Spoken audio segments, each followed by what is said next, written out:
Hello students, कल हमने आपको चैप्टर नंबर 3 वैद्युत विभव में वैद्युत द्विध्रुव के कारण अक्षीय स्थिति, निरक्षीय स्थिति और किसी भी बिंदु पर वैद्युत विभव की गणना करना बताया था। उम्मीद है आपको टॉपिक अच्छा लगा होगा, समझ में भी आया होगा। अगर समझ में आया हो तो वीडियो को लाइक ज़रूर करें ताकि ये पता चलता रहे कि आपको टॉपिक समझ में आ रहा है। अच्छा होगा अगर आप चैनल को सब्सक्राइब करेंगे तो आपके पास जो भी नए नए वीडियो मैं बना रहा हूँ वो पहुँचते रहेंगी। मेरा उद्देश्य चैनल को सब्सक्राइब कराना नहीं है, केवल बस ये उद्देश्य है कि आप वीडियो देखते रहें और उनसे कुछ ना कुछ सीखते रहें। लाइक करने से ये पता चल जाएगा कि आपको वीडियो समझ में आ रही है या नहीं आ रही है। चलिए अब इसी क्रम में अपने नए टॉपिक की शुरुआत करते हैं आज। तो आज का टॉपिक है हमारा विभव प्रवणता।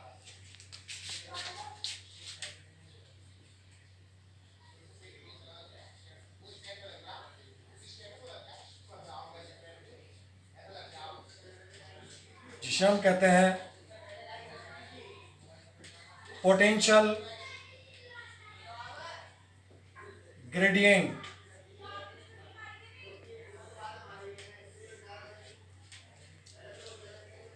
पिछले साल भी आपने फर्स्ट ईयर में कुछ प्रवणताएं पढ़ी होंगी। जैसे आपने पढ़ा था वेग प्रवणता, जैसे आपने पढ़ा ऊष्मा प्रवणता। क्या होती है वेग प्रवणता? आप सभी जानते हैं। कुछ भौतिक राशियां ऐसी होती हैं जो समय के साथ बदलती हैं, लेकिन कुछ भौतिक राशियां ऐसी भी होती हैं जो दूरी के साथ बदलती हैं, और जो भौतिक राशियां दूरी के साथ बदलती हैं उन्हें ही हम प्रवणता कहते हैं। जैसे हमने पढ़ा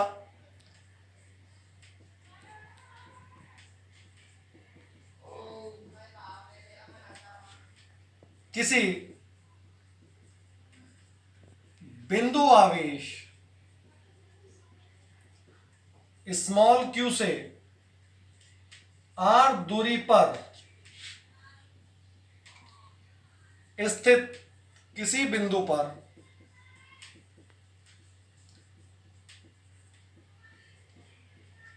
वैद्युत विभव V बराबर 1/4πε0 k q/r। इस समीकरण से आप समझ गए होंगे कि यहां पर V दूरी के साथ बदल रहा है। V समानुपाती 1/r, अर्थात जो विभव है वो कहीं ना कहीं दूरी का एक फलन है।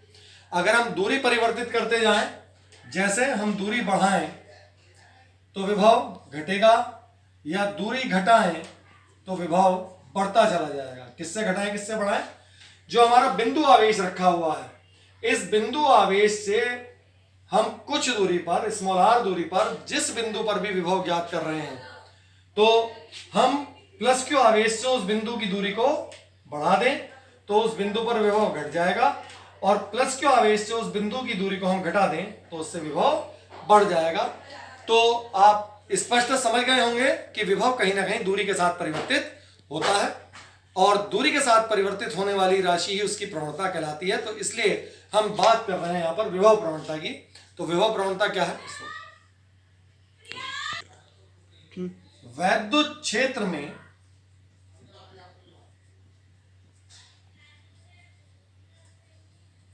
दूरी के सापेक्ष विभव परिवर्तन की दर को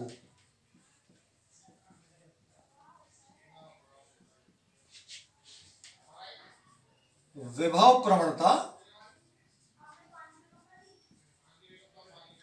कहते हैं। अर्थात यदि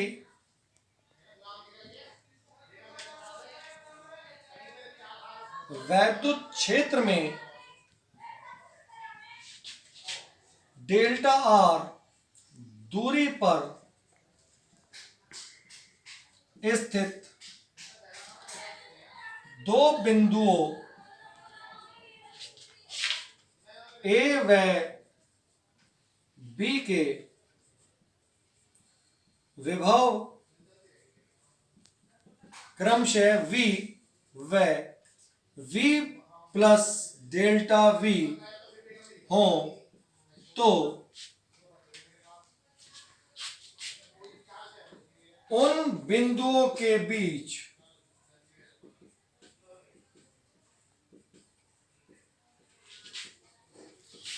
विभव प्रवणता, जैसे चित्र बना लें, एक बिंदु ए, एक बिंदु बी, मान लिया इनके बीच की दूरी है डेल्टा आर, इस बिंदु का विभव है v और इस बिंदु का विभव है v प्लस डेल्टा v।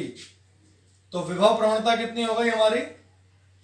विभव प्रवणता हो जाएगी v plus delta v minus v बटे डेल्टा आर। तो ये हो गई आपकी यहां पर v plus delta v minus v upon delta R. तो v से v कैंसिल हो गया, तो इसलिए दोनों बिंदुओं के बीच दूरी के साथ विभव परिवर्तन की दर ये आ गई आपकी delta v upon delta R. तो यही क्या हो गई? आपकी विभव प्रवणता हो गई।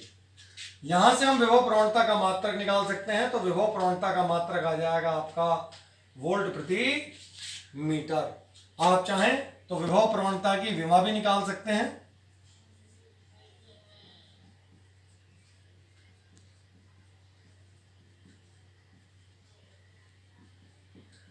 क्या हो जाएगी? विभव प्रवणता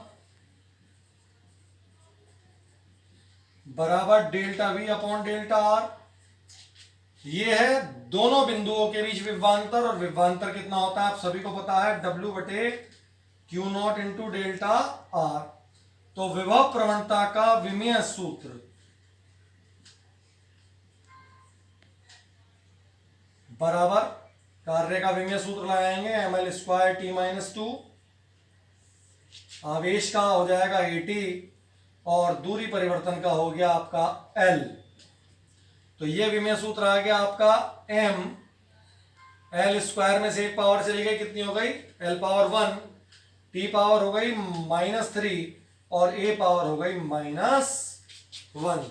तो ये हो गया आपका विभव प्रवणता का विमीय सूत्र। आप चाहें तो यहीं से इसका m के एस पद्धति में मात्रक भी निकाल सकते हैं। क्या हो जाएगा इसका m के एस पद्धति में मात्रक?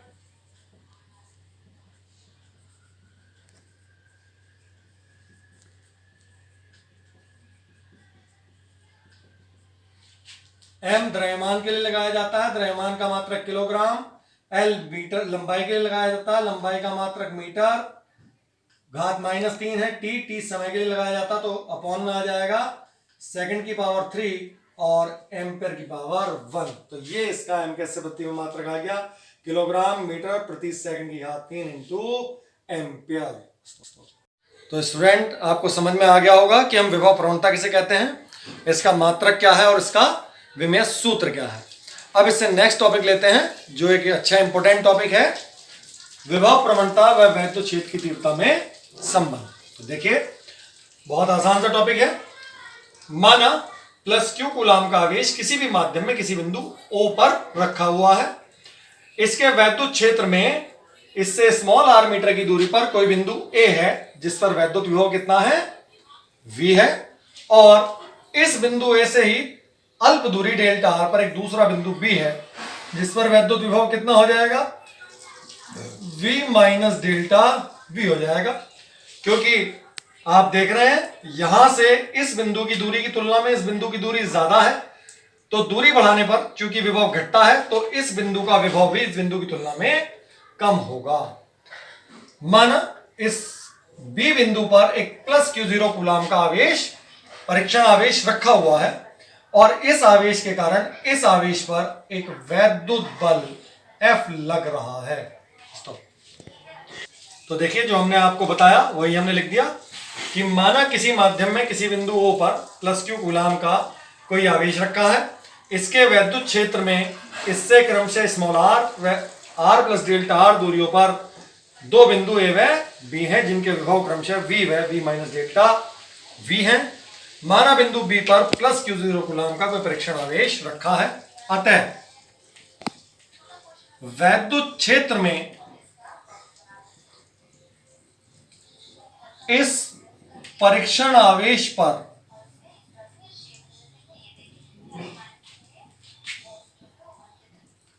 लगने वाला वैद्युत बल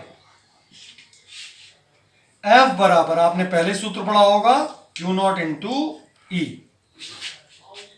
अतः इस बल के विरुद्ध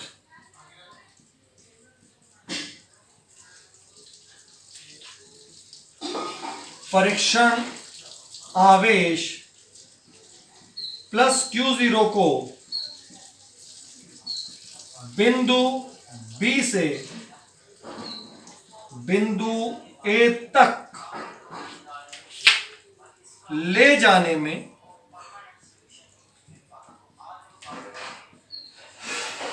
किया गया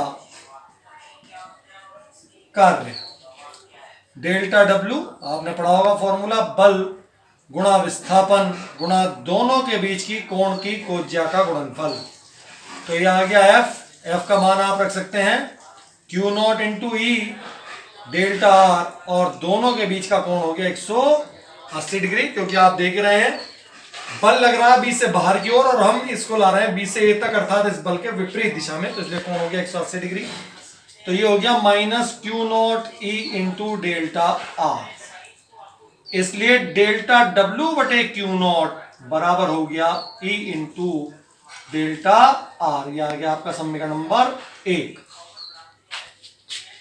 परंतु हम सभी जानते हैं विभवांतर की परिभाषा से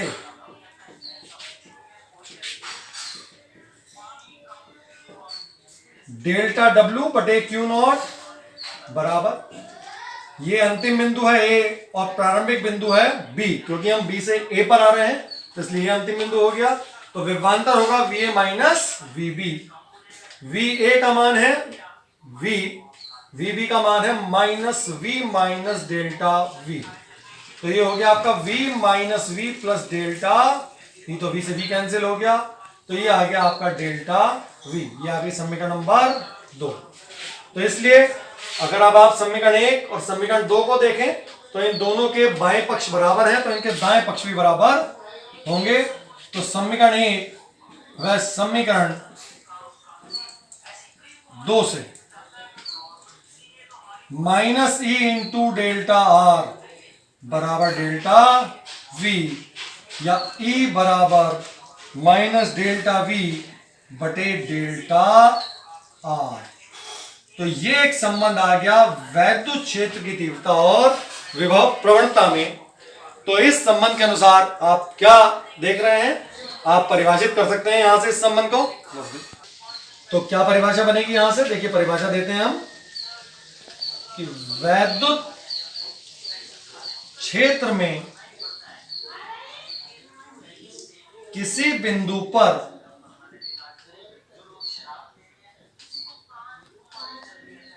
वैद्युत क्षेत्र की तीव्रता उस बिंदु पर ऋणात्मक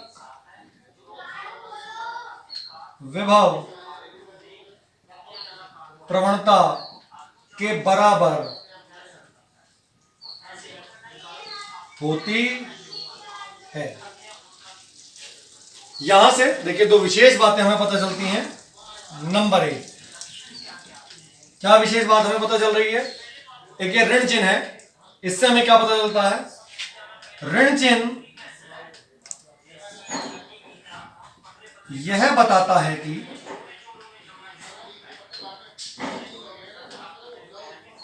वैद्युत क्षेत्र की दिशा में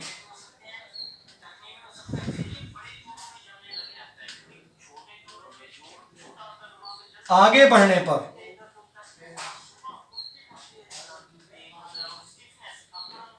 दूरी बढ़ने के साथ साथ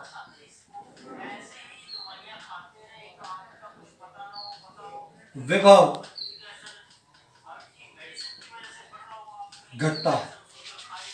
जैसा कि आप यहां देख रहे हैं, यह वैद्युत क्षेत्र की दिशा है, तो इस दिशा में दूरी बढ़ने के साथ साथ अगर हम वैद्युत क्षेत्र की दिशा में आगे बढ़ते चले जाएं तो दूरी बढ़ने के साथ साथ विभव घटता जा रहा है। वैद्युत क्षेत्र की दिशा में बिंदु O से बिंदु A की दूरी r कम थी तो यहां विभव V था। बिंदु B की दूरी r की तुलना में बढ़ चुकी है, r प्लस डेल्टा r हो चुकी है, तो यहां विभव कम हो चुका है। नंबर 2, इस सूत्र से वैद्युत क्षेत्र की तीव्रता का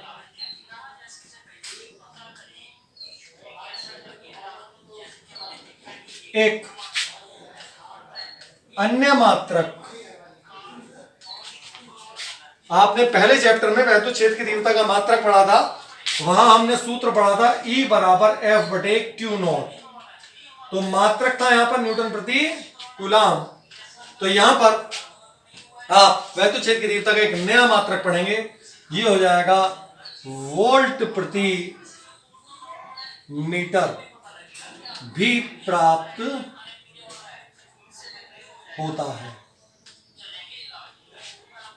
तो दो मात्रक हो गए वैद्युत क्षेत्र की तीव्रता के, एक हो गया न्यूटन प्रति कूलाम और एक दूसरा हो गया वोल्ट प्रति मीटर। या हम यह भी कह सकते हैं कि विभव प्रवणता के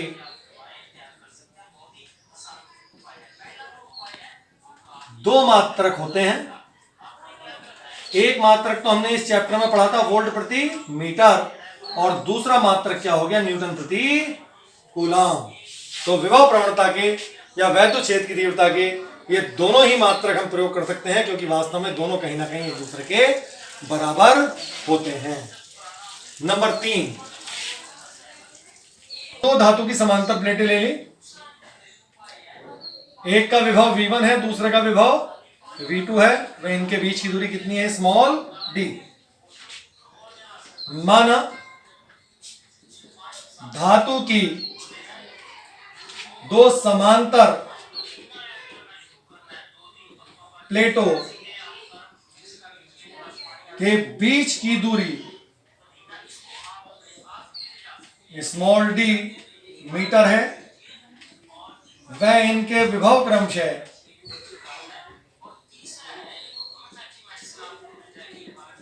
V1 व V2 है, तो इनके बीच उत्पन्न वैद्युत क्षेत्र की तीव्रता E बराबर, फॉर्मूला था minus delta V upon delta R, बराबर हो गया माइनस V2 माइनस V1, और दोनों के बीच की दूरी डेल्टा R के स्थान पर हो गई D। तो E बराबर हो गया V1 minus V2 upon D volt प्रति मीटर। यदि दोनों प्लेटों के बीच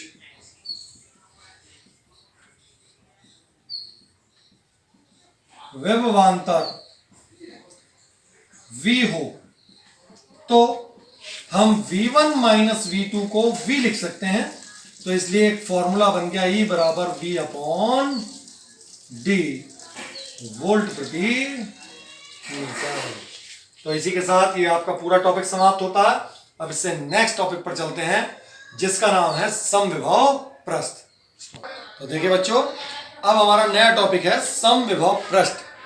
जैसा कि आपको इस टॉपिक के नाम से ही लग गया होगा, समविभव अर्थात समान विभव वाला, अर्थात एक ऐसा पृष्ठ जिसके प्रत्येक बिंदु पर विभव समान होता है, तो ऐसा पृष्ठ क्या कहलाएगा, समविभव पृष्ठ कहलाएगा। तो बिल्कुल साधारण सी यही परिभाषा है कि वैद्युत क्षेत्र में स्थित एक ऐसा पृष्ठ जिसके प्रत्येक बिंदु पर विभव समान होता है, समविभव पृष्ठ कहलाता है। बिल्कुल साधारण सी डेफिनेशन है, जैसा नाम है वैसी ही इसकी परिभाषा है। अब इसकी मैं आपको दो अन्य परिभाषाएं भी बताता हूं। इन्हें आप समविभव पृष्ठ का गुण भी कह सकते हैं, और चाहे तो इन्हीं दोनों गुणों से आप इस समविभव पृष्ठ को परिभाषित भी कर सकते हैं। क्या गुण है, देखिए पहला गुण बहुत आसान सा, अभी आपको बताया एक ऐसा पृष्ठ जिसके प्रत्येक बिंदु पर विभव समान होता है।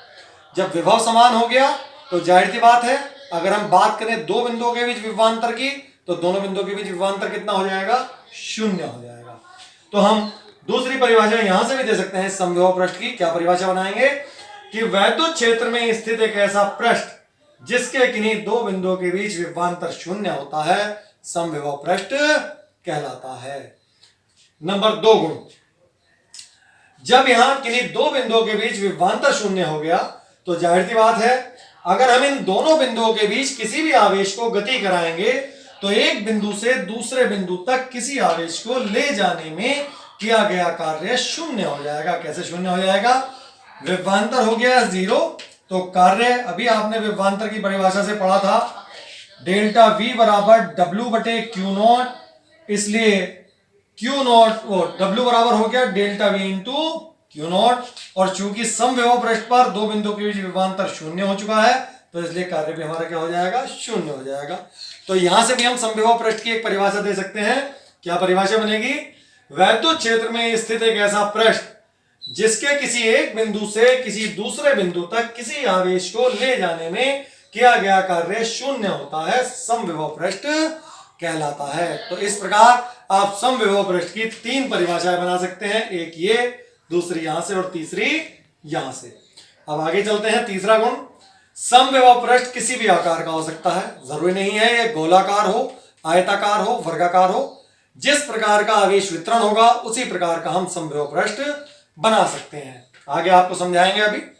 नंबर 4, समविभव पृष्ठ के किसी बिंदु पर खींचा गया अभिलंब, किसी भी बिंदु पर, जैसे मान लीजिए मैंने आपके सामने एक समविभव पृष्ठ तैयार कर दिया। ये समविभव पृष्ठ कैसे होगा? माना ये वृत्त है, यह एक गोला है, इसके केंद्र बिंदुओं पर प्लस क्यू आवेश रखा हुआ है, तो इसकी परिधि पर स्थित प्रत्येक बिंदु इस आवेश से बराबर दूरी पर होगा। तो जाहिर सी बात है इस परिधि के प्रत्येक बिंदु पर इस आवेश के कारण उत्पन्न विभव भी बराबर होगा।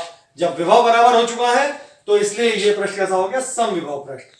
तो इस पृष्ठ के किसी भी बिंदु पर खींचा गया अभिलंब किस चीज की दिशा को दिखाता है? वैद्युत क्षेत्र की दिशा को प्रदर्शित करता है, दिखाता है। तो इसी से हम इस परिभाषा को एक दूसरे रूप में भी कह सकते हैं, क्या? कि वैद्युत क्षेत्र की दिशा सदैव समविभव पृष्ठ के अभिलंबवत होती है। नंबर 5 पॉइंट, जिस तरह से दो वैद्युत बल रेखाएं कभी एक दूसरे को नहीं काट सकती, आपने सबसे पहले चैप्टर में पढ़ा होगा वैद्युत बल रेखाओं के गुण में। इसी प्रकार से दो समविभव पृष्ठ भी कभी भी एक दूसरे को नहीं काट सकते। क्यों नहीं काट सकते?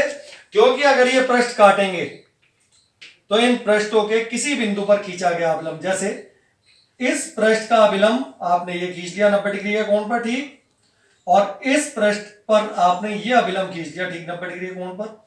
तो इस कटान बिंदु पर वैद्युत क्षेत्र की दो दिशाएं प्रदर्शित होंगी, और आप जानते हैं ऐसा संभव नहीं है, इसलिए दो समविभव पृष्ठ भी कभी एक दूसरे को नहीं काट सकते। तो अब आते हैं इसके लास्ट गुण पर। लास्ट गुण है नंबर 6, क्या? कि प्रबल वैद्युत क्षेत्र में समविभव पृष्ठ परस्पर पास पास व दुर्बल वैद्युत क्षेत्र में समविभव पृष्ठ बिल्कुल दूर दूर होते हैं। अगर इस गुण को भी आप देखें ध्यान से तो यह गुण भी बिल्कुल वैद्युत बल रेखाओं के गुण की भांति है, जहां आपको बताया गया था कि आवेश के निकट जहां वैद्युत क्षेत्र प्रबल होता है बल रेखाएं पास पास होती हैं, और जैसे जैसे हम आवेश से दूर चलते चले जाते हैं तो वैद्युत क्षेत्र घटता चला जाता है, दुर्बल होता चला जाता है, तो बल रेखाओं के बीच की दूरी भी बढ़ती चली जाती है। बिल्कुल इसी प्रकार से जहां वैद्युत क्षेत्र प्रबल है वहां समविभव पृष्ठ पास पास है, और जहां क्षेत्र दुर्बल हो जाता है वहां समविभव पृष्ठ भी वैद्युत बल रेखाओं की तरह दूर दूर हो जाते हैं। आप चाहें तो इसको इस चित्र की सहायता से देखिए समझ सकते हैं। मैंने आपको दिखाए हैं विभिन्न आवेश वितरणों के लिए समविभव पृष्ठ खींचकर। जैसा सबसे पहले बात करते हैं विलगित बिंदु आवेश के लिए। जैसे ये कोई भी एक विलगित बिंदु आवेश है, यहां मैंने प्लस क्यू आवेश लिया है, आप माइनस क्यू आवेश भी ले सकते हैं। उससे केवल अंतर इतना आएगा कि जो वैद्युत बल रेखाओं की दिशा आपको बाहर की ओर दिखाई गई है वो अंदर की ओर हो जाएगी, क्योंकि आप जानते हैं वैद्युत बल रेखाएं प्लस क्यू आवेश से बाहर की ओर जाती हैं और माइनस क्यू आवेश से की ओर आती हैं। तो इसीलिए बस इतना अंतर आएगा, बाकी समविभव पृष्ठ में कोई अंतर नहीं आएगा। तो आप देख रहे हैं ये समविभव पृष्ठ कैसे हैं? इस प्लस क्यू आवेश को केंद्र मानकर बनाए गए संकेंद्री वृत्तों के रूप में है। जैसा कि आपको अभी मैंने पीछे भी समझाया था, मान लीजिए ये प्लस क्यू आवेश है, तो इससे इस पृष्ठ के प्रत्येक बिंदु की दूरी इसकी त्रिज्या के बराबर होगी। तो जाहिर सी बात है इस पृष्ठ के प्रत्येक बिंदु पर विभव भी बराबर होगा, तो ये एक समविभव पृष्ठ हो गया। ऐसे ये भी एक समविभव पृष्ठ है, ये भी और ये भी। तो ये सारे आप देख रहे हैं विलगित बिंदु आवेश के लिए समविभव पृष्ठ कैसे हैं? संकेंद्री वृत्तों के रूप में है। और चूंकि इस प्लस क्यू आवेश के बहुत पास वैद्युत क्षेत्र प्रबल होगा, तो यहां पर इन पृष्ठों के बीच की दूरी भी कम है। लेकिन जैसे जैसे हम वैद्युत क्षेत्र की दिशा में आगे बढ़ रहे हैं तो वैद्युत क्षेत्र निर्बल होता जा रहा है, तो आप देख रहे हैं कि इनके बीच की दूरी भी बढ़ती चली जाएगी। अगर मैं यहां और कोई नया समविभव पृष्ठ खींचूं तो उस पृष्ठ और इस पृष्ठ के बीच की दूरी इससे भी, इन दोनों के बीच की जो दूरी है इनसे भी अधिक होगी। तो अब आपको मैं समझता हूं ये पॉइंट नंबर 6 इसकी सहायता से बिल्कुल स्पष्ट हो गया होगा। अब आगे चलते हैं। रेखीय आवेश के लिए समविभव पृष्ठ, जैसे ये कोई पतला एक तार है जिस पर एक समान आवेश बिल्कुल एक समान रूप से फैला हुआ है, तो इसके लिए समविभव पृष्ठ कैसे होते हैं? समअक्षीय बेलनों के रूप में। जैसे आप यहां देख रहे हैं, एक ये समअक्षीय बेलन है, ये भी इसका समविभव पृष्ठ है, ये दूसरा इसका समविभव पृष्ठ है। आप और तीसरा, चौथा, पांचवा समविभव पृष्ठ भी खींच सकते हैं। केवल अंतर क्या होगा कि यहां पर इनके बीच की जो दूरी है, आगे जाने पर वो दूरी लगातार बढ़ती चली जाएगी। अब आते हैं नेक्स्ट नंबर 3, एक समान वैद्युत क्षेत्र के लिए समविभव पृष्ठ। एक समान वैद्युत क्षेत्र के लिए आपको पता है, जो एक समान वैद्युत क्षेत्र होता है उसको हम कैसे प्रदर्शित करते हैं? परस्पर समांतर रेखाओं से, जिनके बीच की दूरी भी बिल्कुल बराबर होती है, उससे एक समान वैद्युत क्षेत्र को प्रदर्शित किया जाता है। तो एक समान वैद्युत क्षेत्र में जो समविभव पृष्ठ होंगे वो कैसे होंगे? वैद्युत क्षेत्र के लंबवत होंगे, समान दूरी पर होंगे, और एक ये बात आपको बताई गई है कि समांतर होंगे। यहां आकार नहीं लिखा कि समान आकार के होंगे, आकार कोई सा भी हो सकता है, लेकिन आकार कोई सा भी हो, वैद्युत क्षेत्र के लंबवत होंगे, समदूरस्थ होंगे और समांतर होंगे। क्योंकि आपको एक गुण यह भी बताया गया था समविभव पृष्ठ का कि ये किसी भी आकार के हो सकते हैं, इसलिए जरूरी नहीं कि तीनों का आकार एक हो। तीनों के बीच की दूरी बराबर होगी, तीनों समांतर होंगे, वैद्युत बल रेखाओं के लंबवत होंगे, आकार इनका कुछ भी हो सकता है। अब देखिए नंबर 4, किसी वैद्युत द्विध्रुव के लिए। तो किसी वैद्युत द्विध्रुव के समविभव पृष्ठ कैसे होते हैं? आप देख रहे हैं, ये आपको जो डार्क लाइन हमने दिखाई है ये वैद्युत बल रेखाएं हैं। आप पहले भी खींच कर आए होंगे इस तरह की वैद्युत बल रेखाएं, और ये आपको डॉटेड सर्किल के फॉर्म में ये दिखाए गए हैं समविभव पृष्ठ। इसी प्रकार से हम आते हैं समान परिमाण के दो आवेशों के निकाय के लिए। जैसे दोनों धनावेश हो या दोनों ऋण आवेश हो, तो समविभव पृष्ठ के आकार में कोई परिवर्तन नहीं आएगा। केवल जो परिवर्तन आपको दिखाई देगा वो दिखाई देगा वैद्युत बल रेखाओं के लिए। वो भी क्या परिवर्तन होगा? बहुत अल्प परिवर्तन है। जो आपको ये एरो बाहर की तरफ लगे हुए दिखाई दे रहे हैं वो सब अंदर की तरफ हो जाएंगे यदि हम यहां पर दोनों ऋण आवेश ले लें। तो ये आप देख रहे हैं वैद्युत बल रेखा है, और ये हमने खींच कर दिखाया आप